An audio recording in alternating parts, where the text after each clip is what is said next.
बिस्किटपेक्षा सुद्धा अतिशय खुसखुशीत, भरपूर लेयर्सवाली आणि बिलकुल तेलकट न बनणारी शंकरपाळी कशी बनवायची ते पाहूयात. सगळ्या साहित्याचं प्रमाण डिस्क्रिप्शनमध्ये दिलेलं आहे.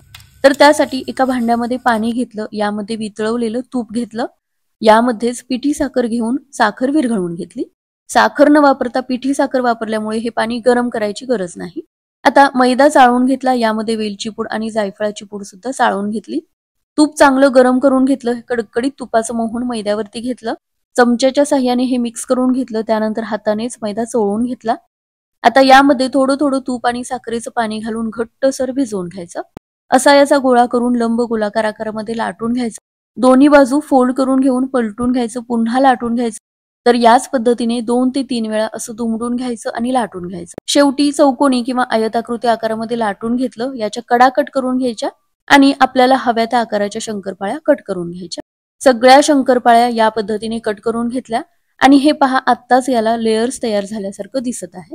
हलक्याशा गरम केलेल्या तेलामध्ये मंद आचेवरच चमचेच्या साह्याने फक्त तेल हलवत शंकरपाळ्या तळून घ्यायच्या. हलकासा रंग बदलला की लगेचच काढून घ्यायच्या.